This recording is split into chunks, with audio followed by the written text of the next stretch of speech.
When she comes back, they have a line about it. Yeah, okay. These are all fine things.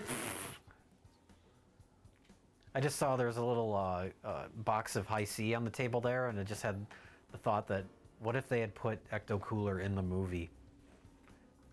Like they put the Ghostbusters song in the movie, in the world of the movie? What if there was Ecto Cooler in this movie? I'm surprised they didn't do that. Ghostbusters have their own products.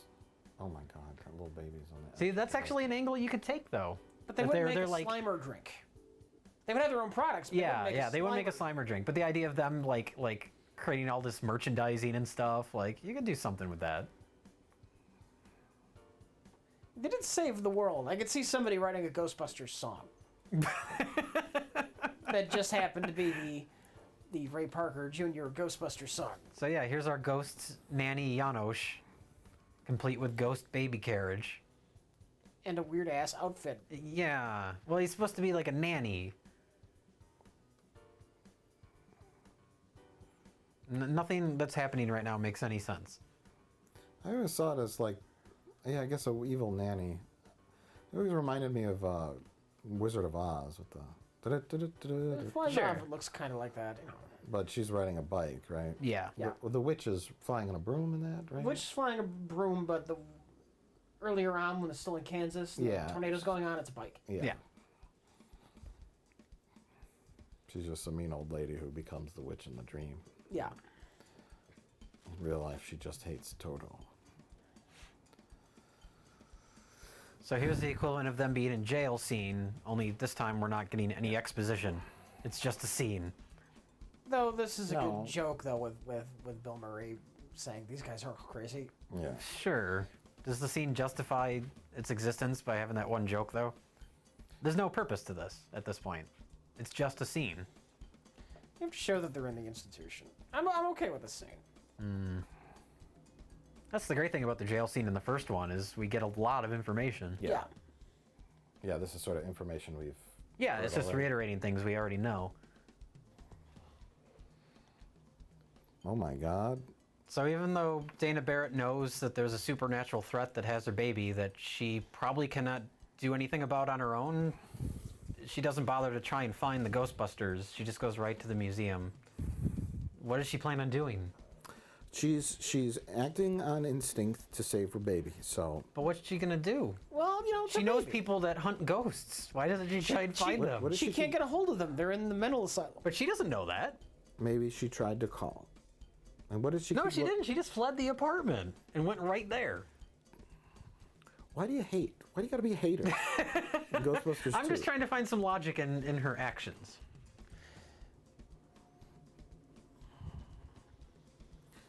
So, okay.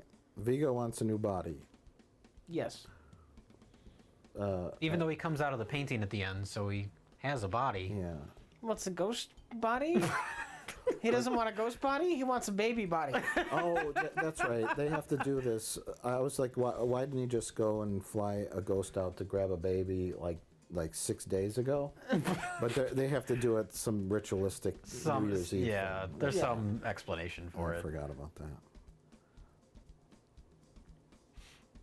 I thought, okay, so don't catch your coat on fire. Look out for those candles.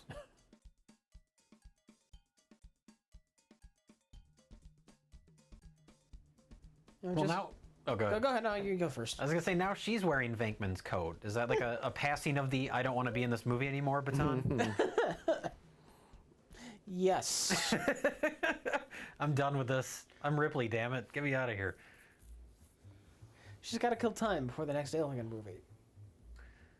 Where did this would have been after Aliens, right? It would have been after Aliens. I'm not sure. Probably before Alien. Before Alien 3. Oh, sure. Aliens was 86. Alien 3 was 92, 93, Early 90s, 94. yeah. Sure. So, yeah, in between the two Aliens. That's disappointing. You win an Academy Award for playing an awesome character, and then you're just damsel in distress in a Ghostbusters sequel. You could do worse. And here's Oh, no, slime. yeah, this is the montage from the first movie of the ghosts taking over the city. Now we'll see if that big ghost we're talking about Yeah, shows up here or I not. think it I does. can tell you that it does. But it happened during the day. No. It's during this sequence. This bit, I guess, here with the coat was something that was originally planned for the first movie. Yeah. I like this little bit.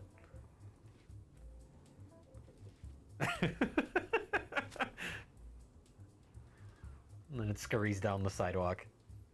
I like that. So slime touching her shoe turned Well, the mink into. as established earlier in the movie, the slime doesn't have to touch anything. Oh my God, you're right. See, there it is. But this movie doesn't deal with interdimensional beings, so why is there a giant monster? In this movie, it's just ghosts. Maybe that was a Tyrannosaurus Rex ghost, Jake. Yeah, Dinosaurs have ghosts. Okay. they have souls. Yeah, they're all in heaven with Jesus. What's so funny? There's the famous Titanic sequence with an odd Cheech Marin cameo. Yeah, I was gonna say, is that Cheech Marin? It's like if you're gonna put a celebrity cameo, why would you think you would aim higher than Cheech Marin? It wasn't even popular at that point. That hole on the Titanic's completely inaccurate too. They'd found the Titanic by that point too, so they knew what kind of shape it was in. They didn't know. Yeah, they knew, right? But Oh, look. they didn't know about that. It's part. Philip Baker Hall. He shows up for one line, and Ben Stein, who also shows up for one line. Everybody wants to be in Ghostbusters. These are all people who have done stuff by this point. It's weird that it's like Ben Stein was kind of famous from Ferris Bueller. He was never huge though. Not huge, but No. he would show up. He would be that guy in movies, Yeah. and here he's just like a background extra almost.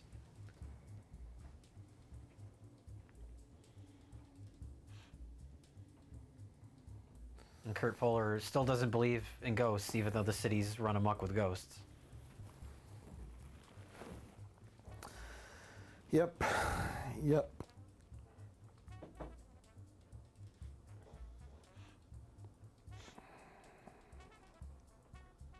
You what? They're in jail? I mean, the hospital?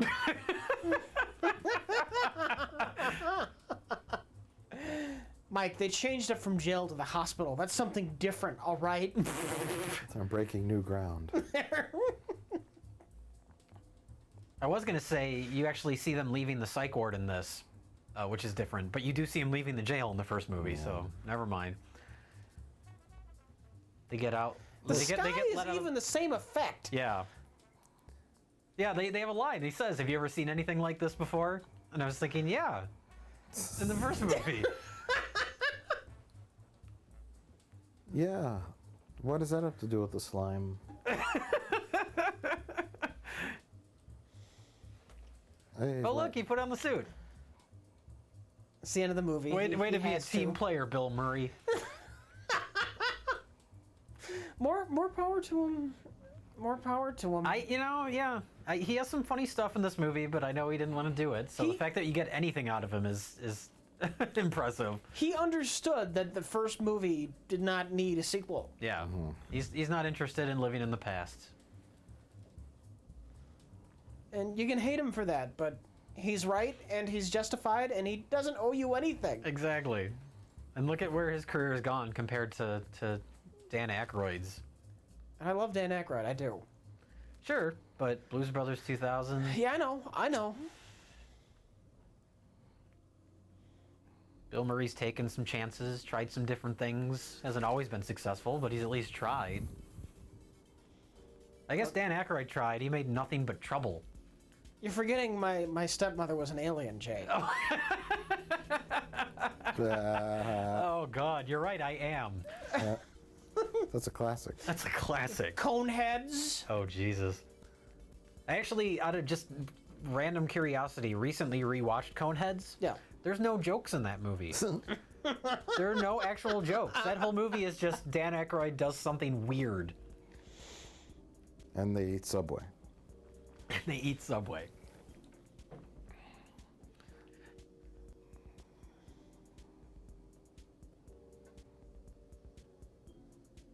Yeah, going back to what we were saying about like collaboration and stuff, the like comedies, the generation of comedies and comedians after this era was so different. It was like everything was a vehicle.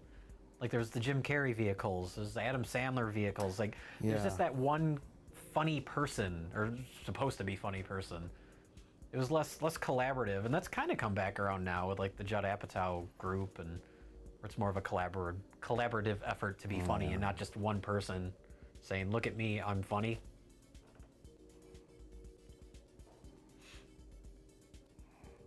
The video game is a better sequel. A better sequel than the non-existent Than- Ghostbusters 3? Better Yeah, than then, the then Ghostbusters? Ghostbusters 2, and then the non-existent Okay. sequel. What is the story of the video game? They just follow up on Gozer stuff. But I mean, the important thing though is you get those characters and Yeah. you get the witty banter. The game is more quotable than Ghostbusters 2. Oh, wow. Does Bill Murray sound indifferent in his voiceover? Some people say he does. I think he sounds like Peter Venkman though. It Okay. doesn't sound too different to me. But they give Egon a one-liner at the end. Yeah. Yeah. He says, "We eat gods for breakfast."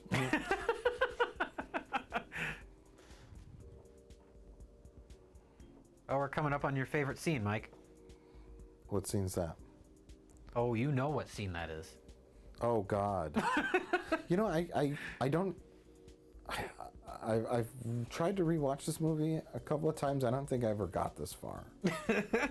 I don't think I like ever got to the Statue of Liberty part. Really? Like since originally seeing it? Yeah, I Wow. vaguely recall they had a Nintendo controller, Yeah. and yeah, walks down the street, and Yeah, this is like the movie. they used the torch to smash the. Well, this is where I completely start hating the movie. Yeah. With the Statue of Most of the Liberty. movie is a tired rehash, and then you get to this, and this is just dumb. It's also a rehash though. They wanted a giant thing walking down the street. Yeah. Sure.